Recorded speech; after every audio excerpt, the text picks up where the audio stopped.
You're listening to 340, the Intimacy Podcast. This is a space where we move beyond performance, beyond expectations, and into what actually shapes how we feel, connect, and desire. Because for many people, especially in midlife, the story we're told is simple. If desire fades, something is wrong.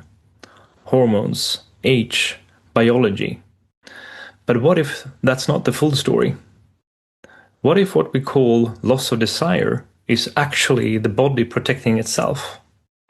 Today's conversation is about that, about numbness, about aliveness, and about what happens when the nervous system no longer feels safe.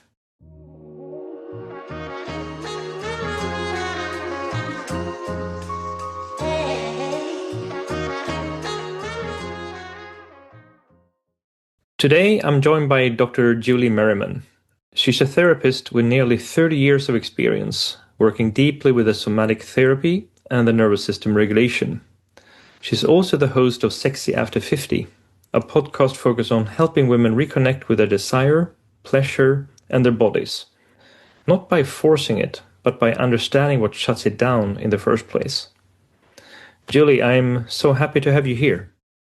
It is so good to be with you. Thank you. I'm honored to have this time with you. Thank you so much. And how are you feeling today? You're starting the day in a good way. In a great way, yes. Yes, I got my exercise in. I've played with my dogs. Life is good. Life is good. That's where it's supposed to be. So I thought that, I prepared a set of questions. We're going to talk a lot about desire in the midlife today. And I think for me, it's sort of jumping straight into it. And when you hear a woman saying, "I've lost my desire," what do you actually hear? Well, it's rare that a woman actually says those words. That's what's happening. Yep. But she's really, what she presents to me as I'm overwhelmed. I don't even feel right in my body anymore. Who am I under all this? And if my spouse or partner even touches me, it's like, this bracing of, my God, one more thing, that really comes as a lost identity kind of thing for a woman in that stage. And desire is just a side effect, if you will, from having braced and pushed herself for so many years. She just feels overwhelmed when that's really what I hear so much. I just feel overwhelmed. Oh my God, I don't even want to think about sex. That's what I hear a lot from the gals I work with. Yeah, I can imagine that. And I think, this is something I hear as well with the women I'm talking to on the podcast here. It's sort of the same thing, and it feels like I'm sort of wondering, why do women even end up in that place in the first place? Right. Yeah, that's why are women overwhelmed? There's sort of what's the root cause, do you think, to that? That's I think question. It's a great question. Women are very socialized, and men can be too. But I'm talking about women, so I'm going to say women are socialized so often to appease, to please, to serve. And I'm really working with gals who are 50, but I've come through it. I've been in this business a long time, and I've worked with women in lots of different ages and stages. We, from an early age, learn that our value, now it might be a mislearning, but that our value is tied to our performance, and that if we appease and serve in a certain way, we're going to be loved and kept in the tribe and kept alive, So we have years and years and years of giving. And I can't tell you how many women I work with when I say, well, when we talk about setting boundaries or saying no, that terrifies her. She could not imagine not serving and giving. So they do this for so long, we become, it's a myth you can't pour from an empty cup. That's BS. People do it all the damn time.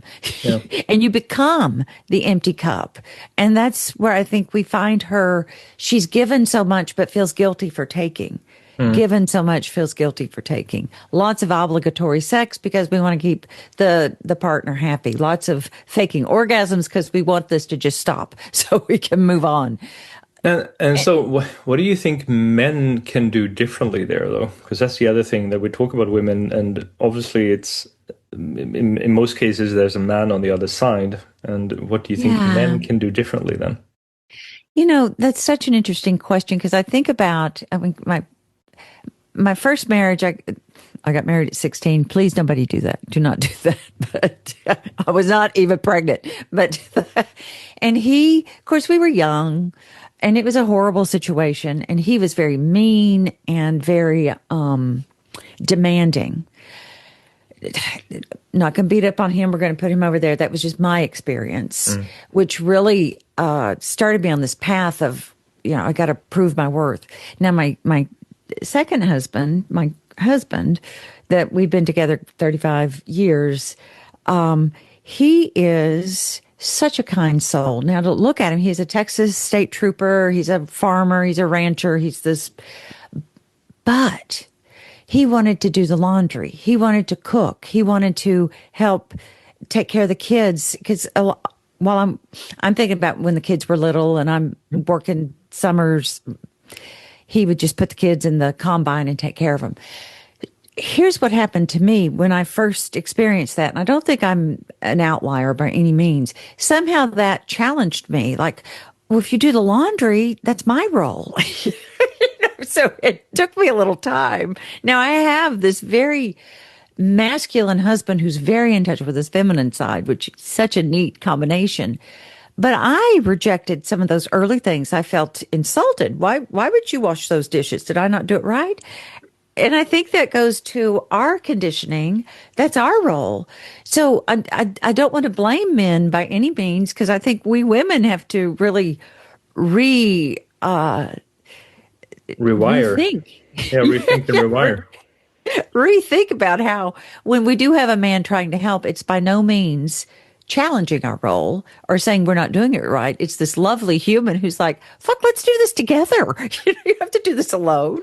I mean, I remember we spoke about this before in our pre-call here as well. I think it's so nice to hear the way you're talking about your husband, that he is like this macho guy who can hold and give direction. At the same time, he has this softer side that actually he's in touch with his feminine side. He wants to take care and he wants to, well, be very equal in the relationship in that sense, right? Particularly when it comes to chores in the home and everything. Right. And believe me, I have rewired. It's great. In fact, in the morning I'll go, what you cooking for dinner tonight? But I think maybe there is a lesson for men there to get in touch with that feminine side, to not be afraid to step in and help.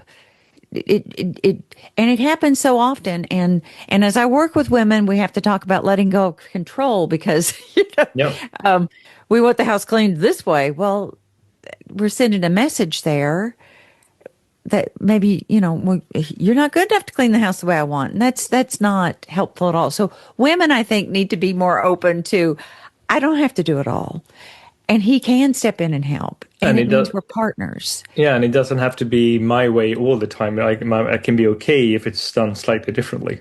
So Absolutely. Because just this morning when I put my coffee cup in the dishwasher, I was like, I would not have put those dishes in there like that, but I left it alone. Yeah. It's like just... I have that with my kids nowadays, but that's a different story. So, well, and that follows you into the bedroom. Those kinds of being open and having very difficult conversations or even that self-reflection, because it took me some self-reflection to go, what are you doing here, Julie? This is the man you've dreamed of. We have to be open to self-reflection. Yeah. And it does follow you in the bedroom. I'm telling you, if there's that resentment floating around in your body about, well, he's not doing this and he's not doing that, that energy follows you into the bedroom. To chakra psychology, it gets things all discombobulated. Yeah, because one thing that I've noticed now a lot in social media per se, and I've done some studies on this myself on the podcast in previous episodes around sort of going beyond polarization, and I feel that men and women are more and more polarized today than we've been for a long, long time, in the sense that it's hard to meet in relationships, but also even if you're single and trying to meet somebody. Let's say if you're dating in the mid age or even younger, it's really hard to meet in a good way, in a healthy way. And there are a lot of prejudice and assumptions, I think, on both the men and the women about the other sex. Yeah. And I mean, and you also mentioned how your husband is sort of very in touch and in tune with his feminine side. I believe that we all have a masculine and a feminine energy within us, or Right. something like that, right? And that goes into then the relationship and how we are. And I feel a lot of women are very much in their masculine, and they're staying in the masculine for a lot of time right now, particularly hardworking women who might be in relationships but also be single, right? It's really, they are performing all the time. So they're in the masculine all the time at work and at home. And that gives very much no room to be Yeah. in the feminine.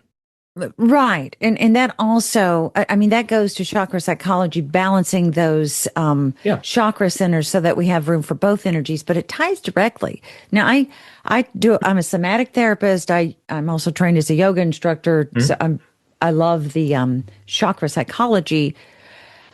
But if I'm in on my neuroscientist side of the house, because I'm an academic as well, if I'm talking about polyvagal system, Dr. Porhe's theory, a neuroscientist is talking about the vagus nerve and such. Yoga instructors talking about the chakra psychology side of it. It's the same thing. They're just using It different is the same. language. It is. And if we are running and pushing and at overcapacity all the time, our nervous system is shot. We are dysregulated. We are in survival mode, fight or flight.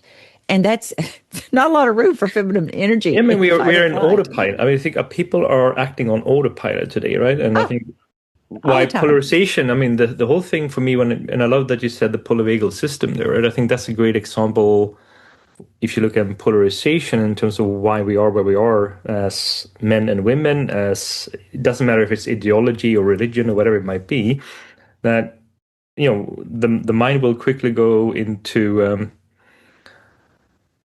a survival mechanism that we need to save energy. So we make a very fast decision. And Right. if it's complex, it takes more energy. And if it needs reflection, it takes more energy. So instead, we go into this fast decision. And we do. And when we are in fight or flight or that sympathetic state or dorsal vagal state where we're dissociated, that fawning, that frontal cortex that we need to make those very difficult decisions is not as available because our brain is very selfish, as you said, with energy. And it's like, we don't really need that right now. And desire, pleasure, offline, that's going to be the first to go because you don't need that to survive. Back caveman days, running from saber-tooth tiger, you know. But to the point, though, I think from my point of view, I think the only thing that can really help us there is when you start becoming aware of yourself. That's when you can stop these cycles from happening, right? That you can actually That is the only way. Yeah, absolutely. And I firmly believe, I mean, I train people to be counselors, and that's one of the first discussions I have with them. Self-awareness is our real goal in any kind of counseling. Now, if you're psychotic, that's a whole different thing, but I'm talking about an average Joe coming into counseling. It's very important. Without self-awareness, we're going to keep doing the same thing. And without self-awareness, you're going to stay in that stress cycle because until we complete that stress cycle, we're going to stay wound up. Even a zebra with a lion chasing it, you know, it's going to kick into that stress cycle. But then it gets away. Let's say this is a lucky zebra. He gets he gets away. He's able to complete that stress cycle. They shake. They do various things to complete that stress cycle so they can get back to the business of life. We don't have so often, especially I've seen with the women I work with, they stay in that stress cycle. There's not a completion. So they're always just, and they're living on a cocktail of cortisol and adrenaline. That's not a very good cocktail at all to be living on. I agree on that. I think, and this goes back a bit to what we started the conversation on how women, when they come to you, where they feel like a lack of desire, for example, and we also know that, I mean, hormones is obviously something women end up with as well in midlife and everything like that, and that obviously changes a lot. But Yeah. what do you think is also then misunderstood about it there in desire in the midlife, if you will? The very number one misunderstanding is that it's all hormones. And don't get me wrong, I take my hormones. I have a fabulous doctor in Fort Worth, Texas, who gives me my hormones. Um, that's an important factor. But if you don't have that nervous system regulated, you're wasting your time. Yeah. I mean, she'll come to me and go, I take my hormones, but I still can't have an orgasm. Well, let's talk about this. If you're bracing for years and years, there's a cumulative effect that's happening to our body. And midlife, y'all, is a fabulous time to reconfigure our identity. Our brain is really set up for it at that time. Yeah. Estrogen is a big player in our brain functions, not only reproductive functions. And that helps with tolerance. That helps. That's why we've done this shit for so long, because we built up this tolerance. In midlife, we don't have as much estrogen. We don't have as much tolerance. And we finally wake up and go, what the hell am I doing to myself? What is this? Self-awareness. It's a great time. Self-awareness is key there. I agree on that. And I feel like a lot of times, it feels like it's the mind who controls the body in that sense. So the body actually works. I don't think in the vast majority of cases people can have an orgasm, but I think it's the mind who puts. If you are in a dysregulated state, it's not going to happen. Your body has to feel safe. For pleasure to come back online, you've got to get your nervous system regulated.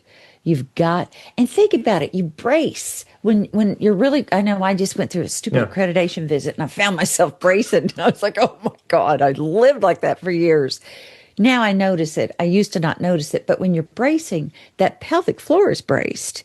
So your genitals are not getting the blood flow that it needs. I mean, they're going, just need a drink of blood, man. That's all I need, and we're so braced. When we get regulated, we allow space for pleasure and desire to come back online, and we've got to feel safe in our body. So that's root chakra work right there. Yeah. That's our very basic chakra. And if you don't feel safe, pleasure's not happening. It's just safety is key. And I feel like that's, if you're disconnected or you feel numb in the body, you're not getting there. And the ladies I work with are brilliant, but they've become floating heads of competence. They're living from their neck up. They haven't been embodied in years. In fact, when I start working with them and teach them the full body scan, which is just scanning chakras with curiosity, that's the other thing that's really important. Instead of judgment, bringing curiosity, because we can be so mean to ourselves. Yeah.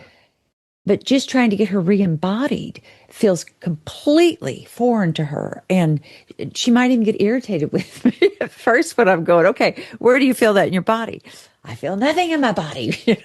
What do you mean? Where do I feel that? But we've got to get embodied before we could even talk about pleasure. So I think the one thing I see, I don't think the body is broken, right? Like we said, but it's protecting, right? But what is it actually protecting from when we say that the nervous system is so not regulated? What are we actually protecting ourselves from? Your nervous system is doing its job. The little almond-shaped amygdala is scanning for danger. That's its job. That's why we're here. Our ancestors had very good formed amygdala to go, tiger, and everyone would run. So that's when we're saying the nervous system is doing its job. Its job is to keep us safe. Its job is to keep us alive. But it's been bastardized, if you will. It's been, we don't have situations where it's life or death all the time. I mean, it comes up, but it's constantly scanning for that life or death stuff. So now she goes to set a boundary. No, I don't want to do that.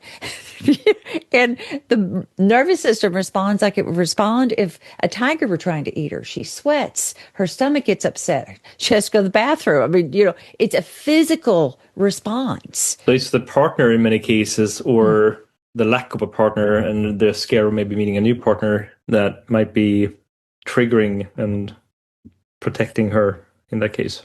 I mean, absolutely, it could be. Or just, I know again, I've been in this site visit thing, and my husband and I have a great sex life, a very active sex life. Monday, he went to touch me, and I was like, I braced. Not because I don't love him, not because I'm broken, because I was very dysregulated from all these site visitors demanding things of me. She's doing that every day. We have demands hit on us every day.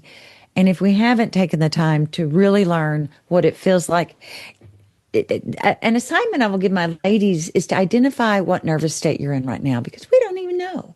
We don't even know. We're just, fuck, I don't know. I'm just here.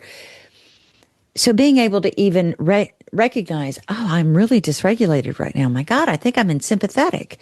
What can I do to regulate is important. And my husband and I have been together long enough. And I was able to use the words, I'm really dysregulated right now because of this site visit. And he was like, I get that. I get that. I just want to kiss. Perfect. That's a beautiful relationship there that we can not have expectation. I mean, the only expectation was, I love you and I just want to connect with you real quick. That takes a lot off your nervous system. But women often feel like sex is just another thing on the to-do list. And then what do? Let's schedule a date. Let's schedule sex. Do you feel a lot of to the pressure? Do you feel like a lot of women are here just to please the man, that the man should come and ejaculate, and that's sort of the goal with sex? I think when you're in a dysregulated nervous system state, yes. We just want to, that's why I call it, that's obligatory sex. Yeah. I want to nurture the relationship. Nurture, that's a big word. I want to keep the relationship alive, make you happy. My body doesn't feel safe. And my body did not feel safe as I was going, they weren't going to hurt me, those site visitors, but I was wound up. Your body doesn't feel safe to accept and be part of this situation. So you go in and you have, and I see it, obligatory sex and faking orgasms, which is lying to our body. I mean, we're teaching our body an untruth. So there's a lot of undoing we have to do to really find ourselves again as we're in this identity excavation. There's other thing there as well that I've seen is, I think a lot of men are being taught to be I'm a great lover because she comes all the time, when they're actually not really that good or attentive, right? So it actually teaches men something different as well. Exactly. And I've done a lot of marriage counseling in my years, and it's always surprised me, because I think it's very important to talk about sex, and that's regardless what they might be coming in for. We have that conversation. How many married couples don't have that language, have never had that talk? So she might be sitting there putting up with, not being honest about things that do feel good and don't feel good. And he is being taught that these things feel good, and maybe vice versa. It's just important to have difficult conversations with your clothes on and outside the bedroom, so people don't feel shamed and blamed. Very important. That's a great message. I think shame is sort of something you can even be taught that when in a very early age, and that's something you bring with you into other relationships, right? Oh, and yes, and women, and I'm 63. We were raised at a certain time when we didn't talk about a lot of sex, and women, you're going to enjoy sex. I mean, until Masters and Johnson did their research around sexuality. Women, if you like sex, well, then you're a slut. There was a lot of shaming around that. Yep. So that's something I work on with women too, to hold space, to feel safe in your body, to have the pleasure that we deserve to have. I agree, and I mean it's in one way the least expensive enjoyment you can have in life, right? In one way. So. My husband and I'll giggle about that all the time. Go, can you believe this is free? Yeah, exactly. So it's sort of, if you do it right, it can be amazing. And what I like to do is, with my partner, I want to take away the focus on orgasm as it's not the purpose with having sex. Right. And taking off the performance element, right? And try to focus on being more present, and then in that making it a journey instead, right? Where we discover things and explore things. And when you do that, as a result, it actually becomes more orgasms for her and me if we do it right. Yeah. Because we don't have the focus is not to get an orgasm. And sometimes it doesn't happen, and that's okay, because it's just a great experience just to be intimate and be close. Yeah, that connection and taking the goal of orgasm off the table takes the pressure off, which helps her be more safe in her body and the man as well. And the man. Men often tries to deliver and perform as well, right? So I think it goes both ways. Absolutely. Absolutely. Yeah. We both need to feel safe in our bodies. But that connection and journey is so important and so fun. Yeah, I agree with that. So, I mean, in general, though, I think what we just talked about with these things, with the mind and the body, particularly with women, why do you think so many women internalize this something is wrong with me? Well, we've been raised where you need to look this certain way and you need to act this certain way. And after 40, you're old and probably not attractive anymore. I mean, those are all external things, but we internalize those things. And I think that, well, I know it does. It shows up in our nervous system. It shows up even in the act, like, oh my God, my legs aren't shaved. Oh my God, my ass has cellulite. Oh my God, I can't. I've yet to meet a man that really cares. It's like, I just want to feel desired. I just want to be a part of this. But I think we are so mean to ourselves, women. I've met men who are as well, but so mean to ourselves in our self-talk. And that self-talk in itself could be very dysregulating. If you're telling yourself you're awful, you're horrible, your days are over, the best days are over. That's not true. Our best days are in front of us. It depends on how we approach that.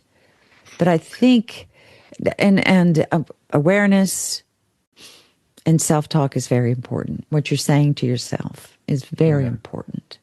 I mean, I think self-awareness, and a lot of people talk about self-love. And for me, self-love is self-compassion, self-love. And I think that's sort of it's a result, I would think, in one way, right? I don't see that as necessarily, hey, I love myself and I don't love myself maybe all the time. And it sort of goes in multiple steps. Like self-awareness is definitely the first step. I would say then you have like self-acceptance, liking yourself, and then you can go into loving yourself. And then you can actually go up and down those steps depending on the mood, depending on what happens in your life. Yeah. But I think there's some forgiveness and grief that is in there too, as we're on that path of moving towards self-love. And without self-compassion, you can't get to it.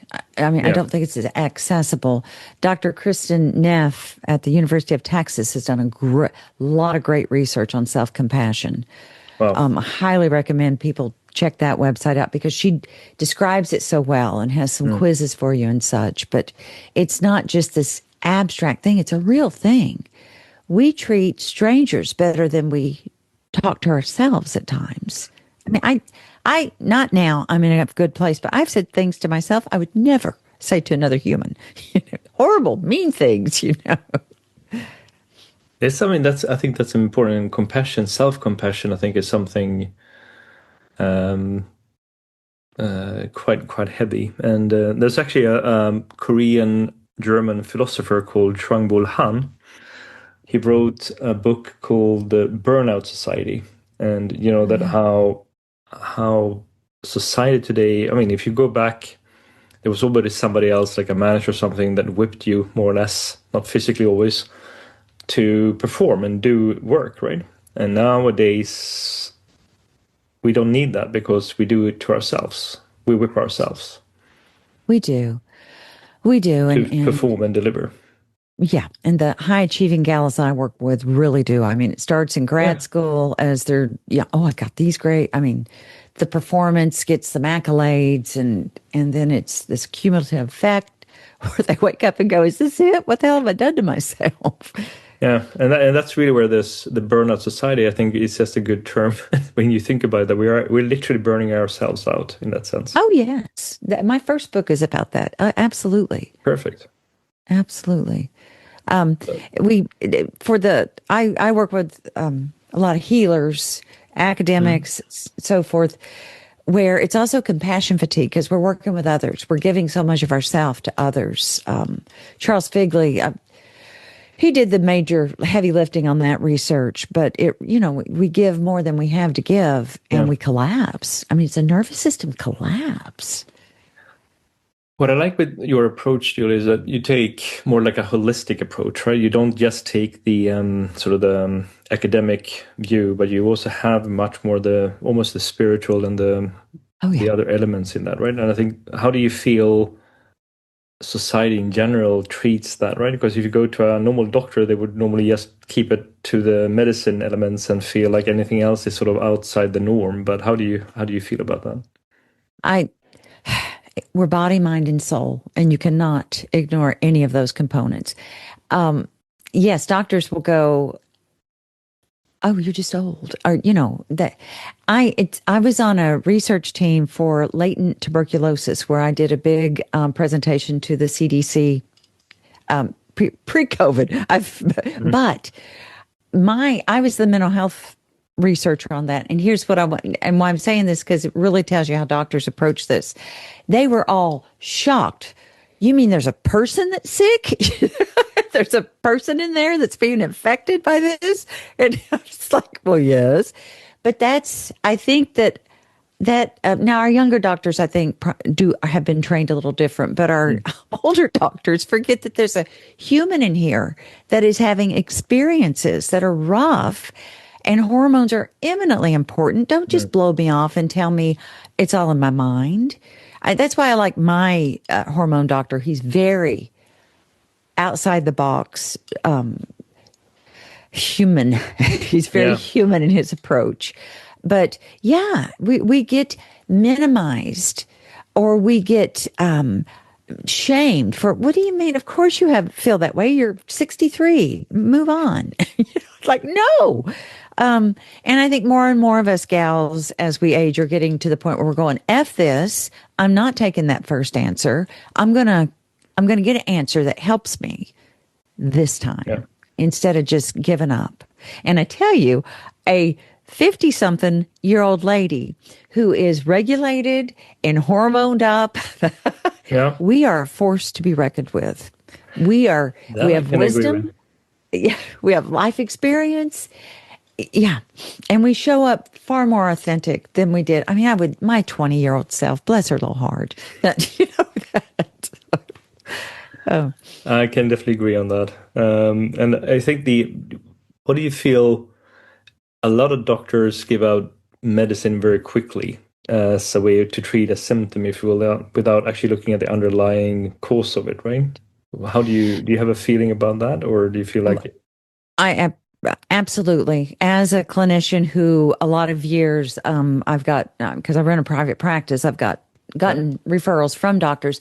I love a holistic doctor who talks to a patient more than 2 seconds, sits down and talks to them and says, well, I think you might be dealing with some depression, but before we go to Zoloft, let's send you over to Dr. Merriman and get you into some therapy first. That is a very attuned doctor who's really trying to help the patient before going straight to meds. Because what happens, we need to feel those feelings. The issues are in our tissues. If we are not feeling it, all we're doing is numbing it. And that just exacerbates that dorsal vagal state that she might be yeah? in.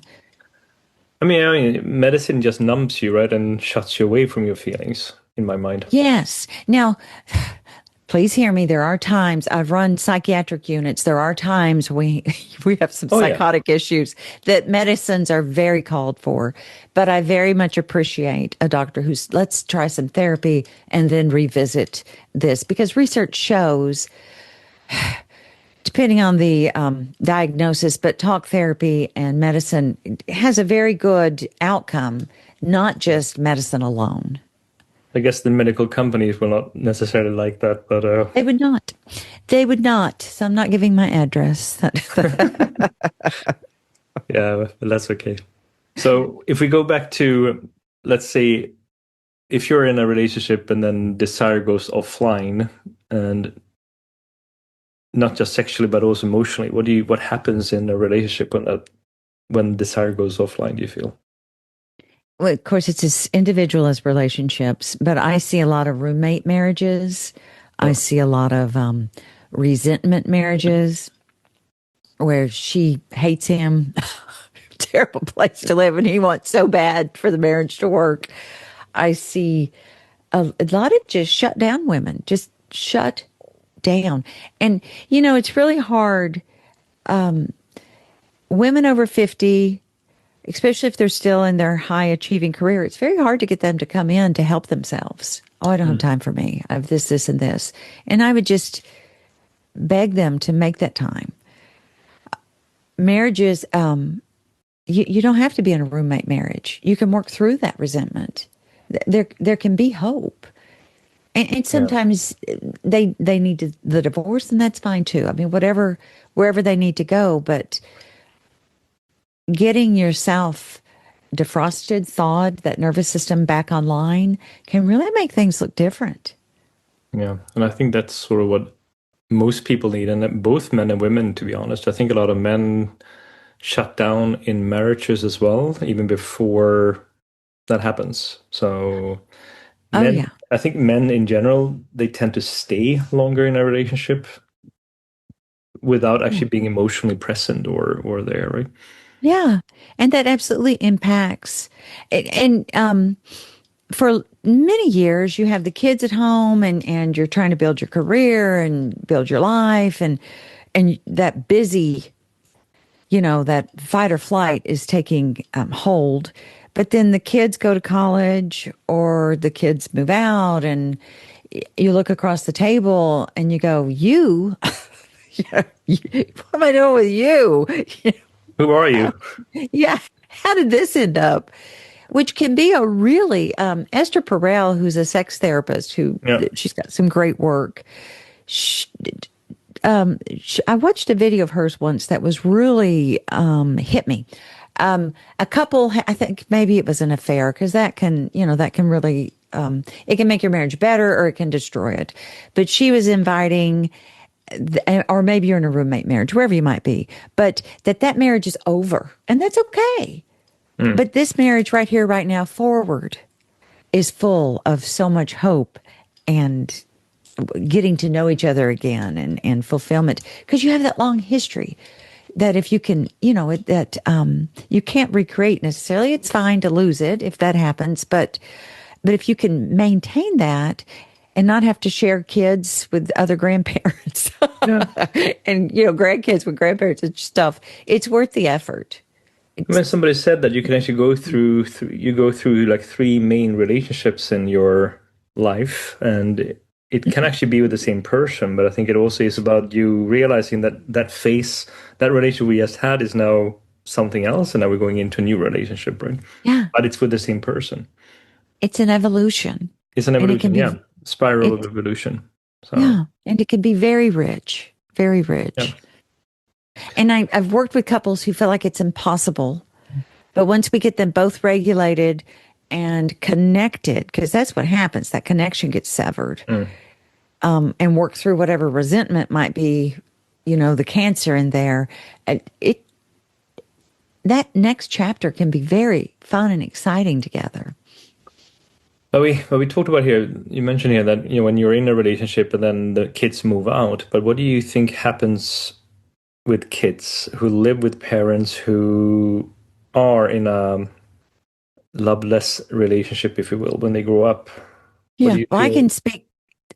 I'm also trained as a registered play therapist. So for a lot of years, I worked with families and kids, Yeah. and even ran a psychiatric unit for adolescents. And they know, they pick up on it. They we're also are learning how to treat other people by viewing, because Bandura's learning theory, you can talk to them all day long. Yeah. They learn by watching. a lot of times there's resentment. Why did mom just get out? She's miserable. Why is dad doing this? I mean, there can be some family dynamics. And we could that could be a whole podcast talking about those family dynamics. Yeah. Think about Virginia Satir's work, but kids know, and it can really impact the kids' marriages. You know, the energy they bring to their love relationships.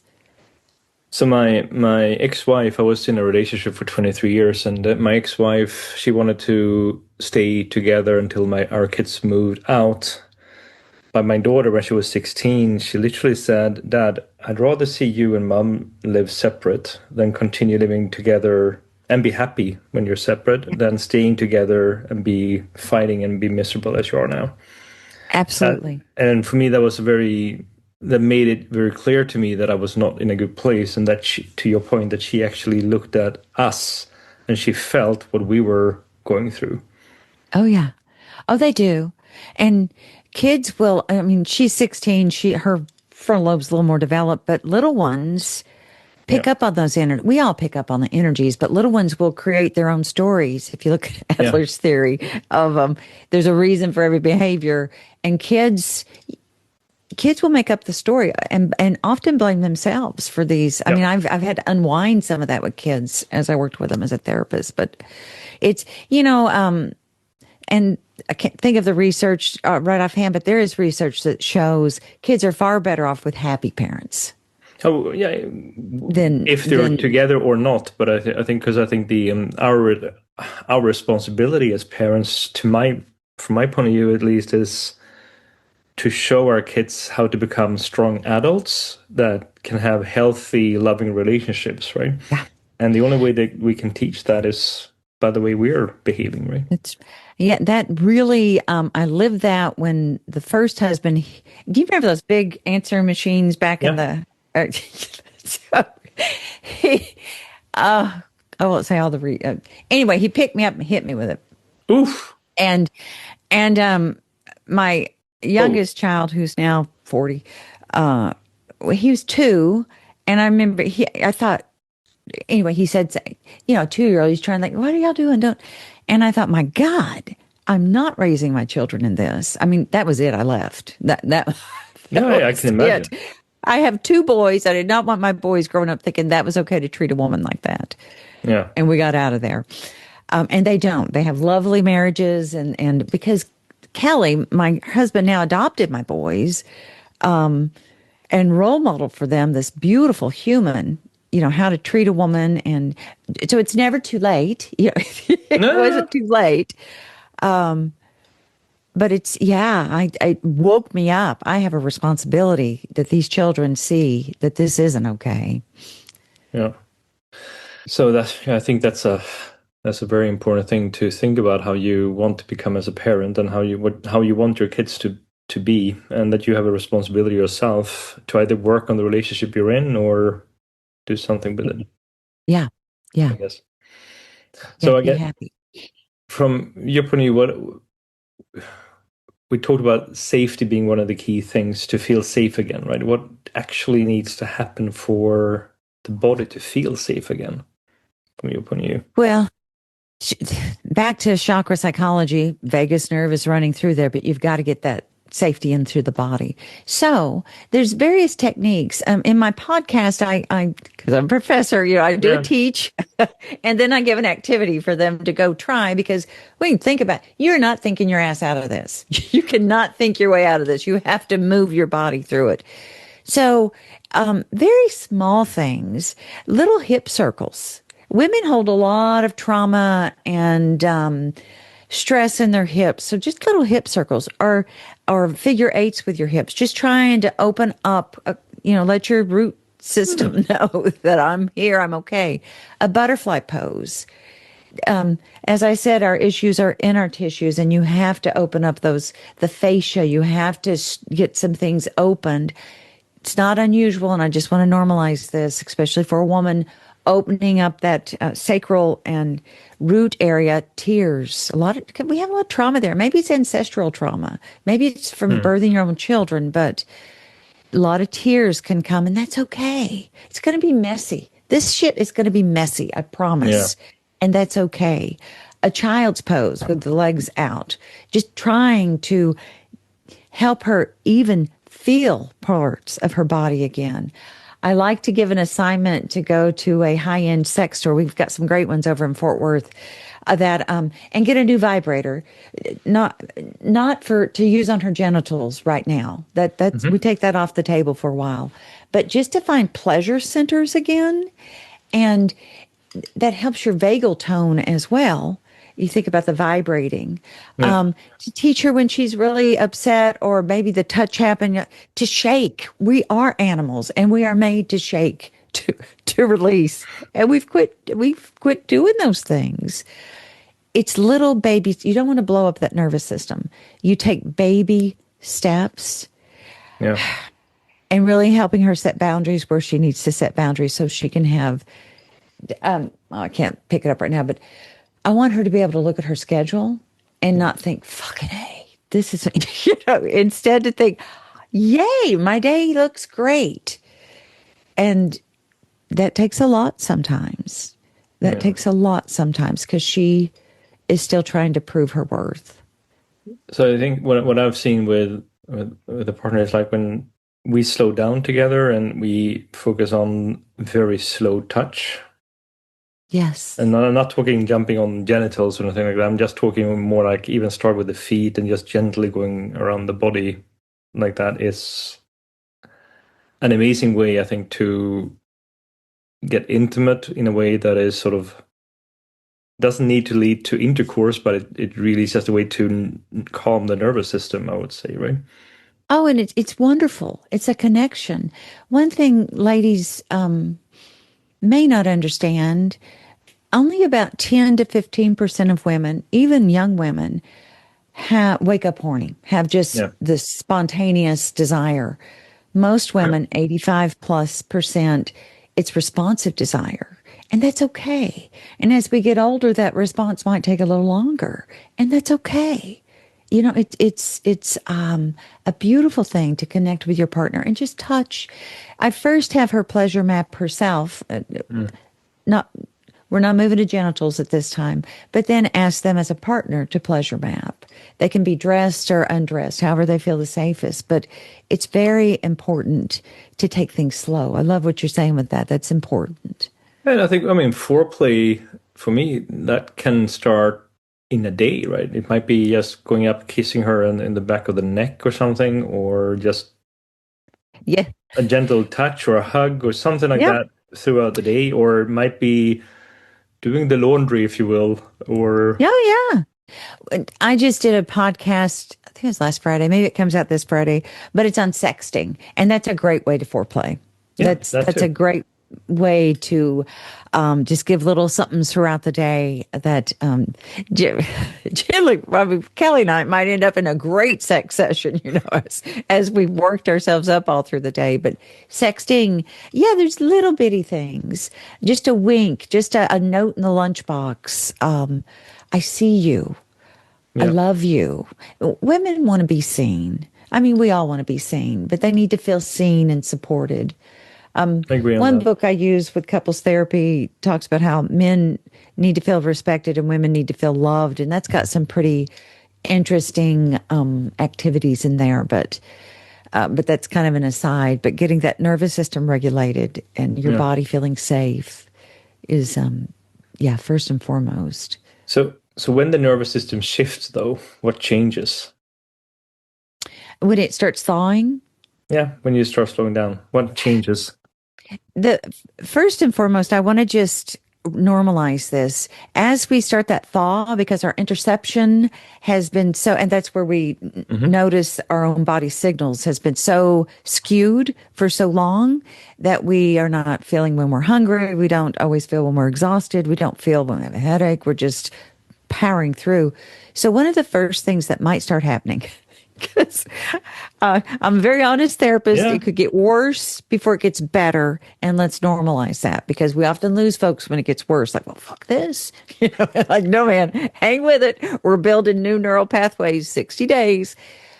But some pain can come online. I've got a gal right now who is experiencing terrible feels like her feet are on fire. She went to her doctor. Doctor said it's most likely nervous system stuff.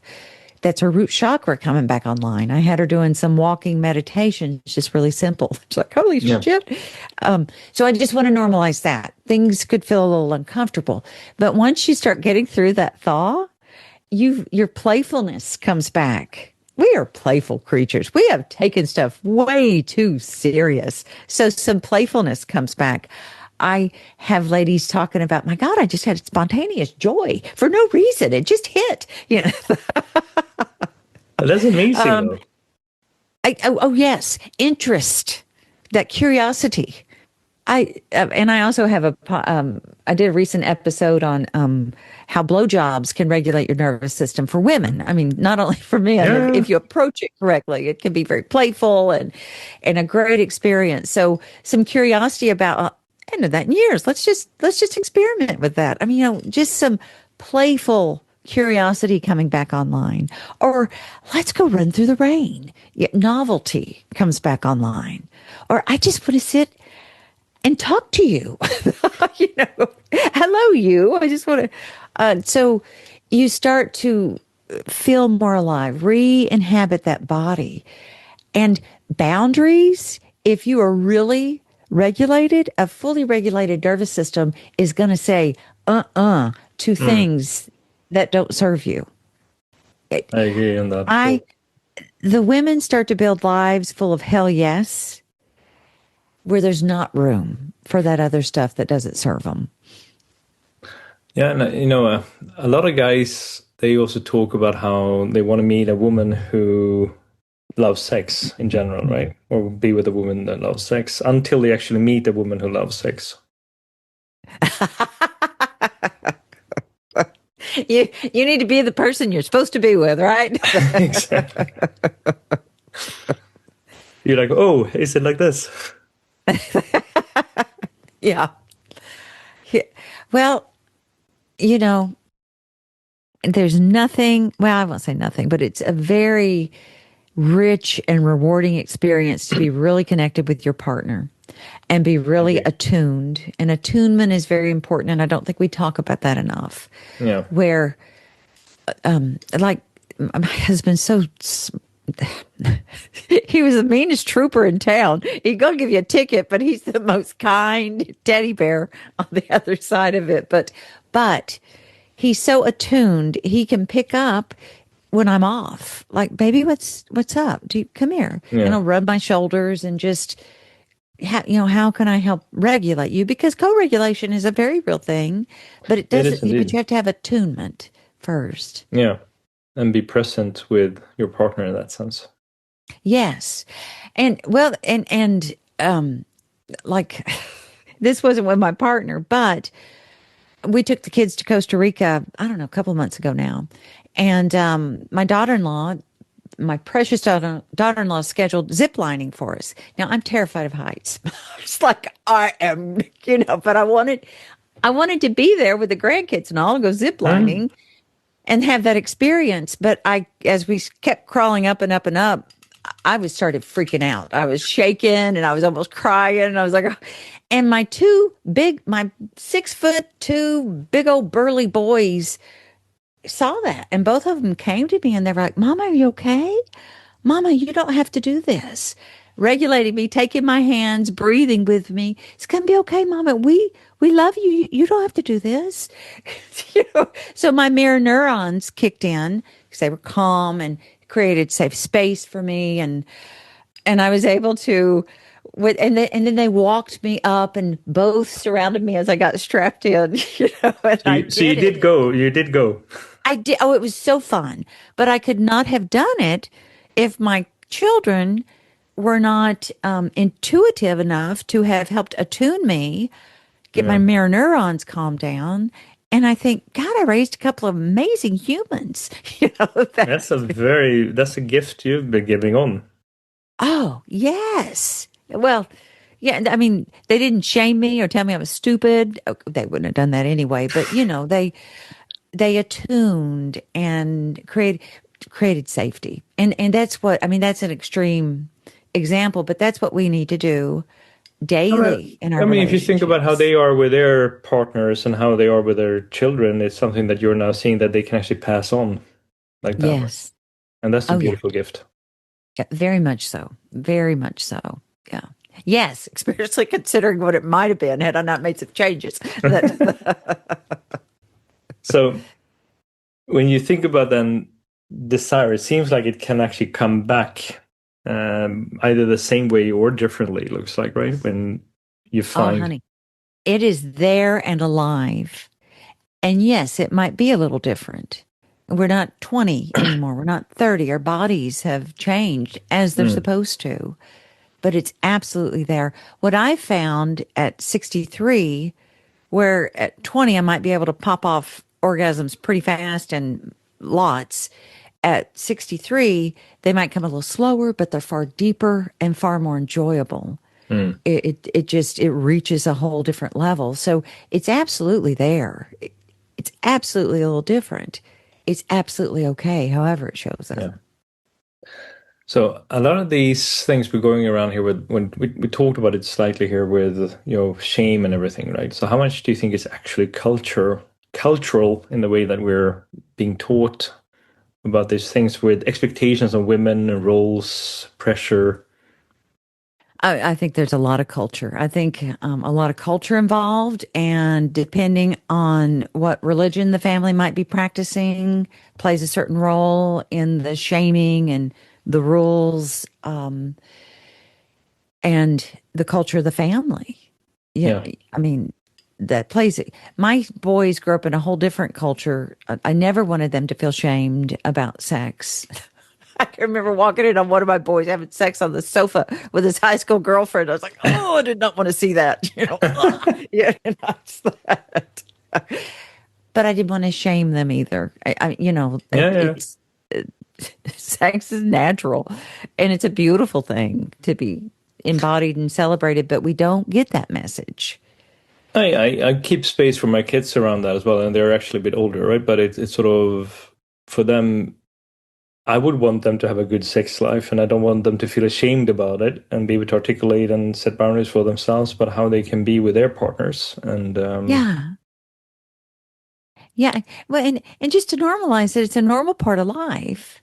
And I'm here thinking of my kids when they were younger. I'm here if you yeah, have questions. I'd prefer you ask Kelly, but I'm here if you have questions.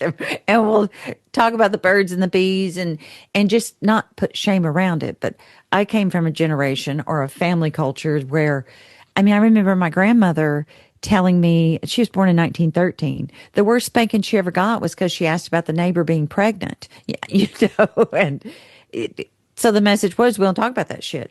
And one of my bosses who got hired. She was, this was when I was a school counselor. She got hired into the school system in the 70s. She had to undergo a pregnancy test before they'd let her into the classroom because teachers can have sex and be pregnant. I mean, there's some layers of of ancestral shaming that women really have to yeah. get in touch with. I have my ladies do a sex timeline. I'm doing money timeline too, but uh, meaning the messages they picked up about sex along the way and how that might be impacting who they are right now. Because Yeah. a lot of times we never explore it and we're just subconsciously operating on some schema that doesn't necessarily fit.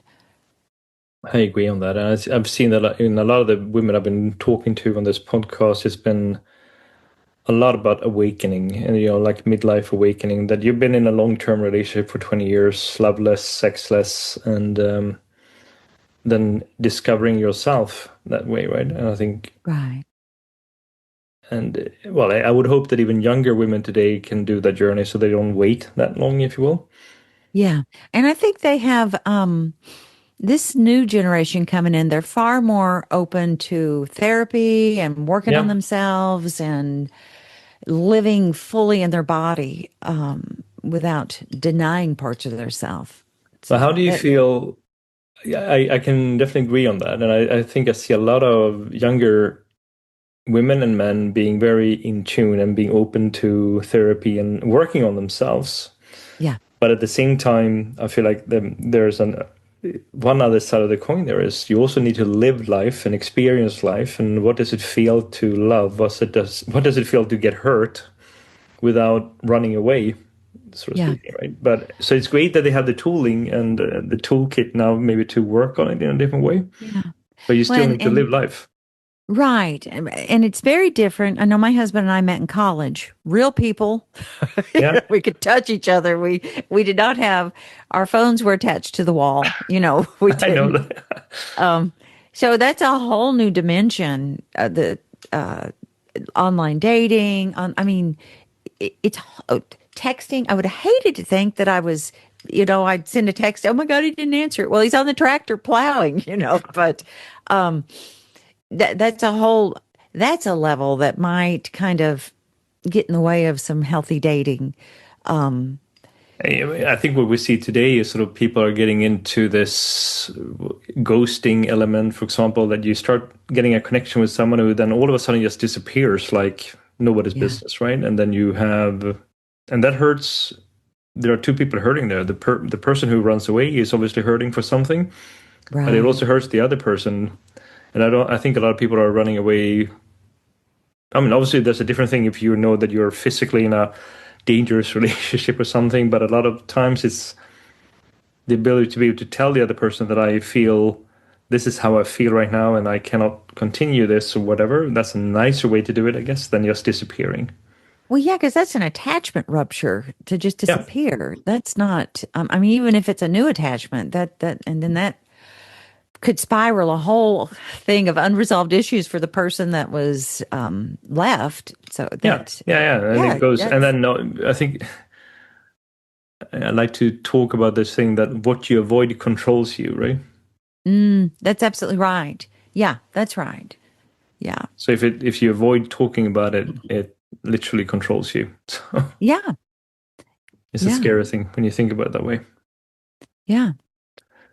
So if someone's listening now and they feel disconnected from their body right now, what would you want them to understand? Well, that is I mean, that's your nervous system trying to protect you from something that was very overwhelming, be it your job or, whatever it might be. That it's not over. You don't have to stay in that state. There are Yeah. things you can do, easy things. I mean, as I said, it might get messy before it gets better, but there are things you can do to change that. And you are worth that effort. That is so beautiful, Julie. Thank you so much for coming. I really, really But enjoyed the conversation. I did too. Thank you so much for having me. I appreciate it.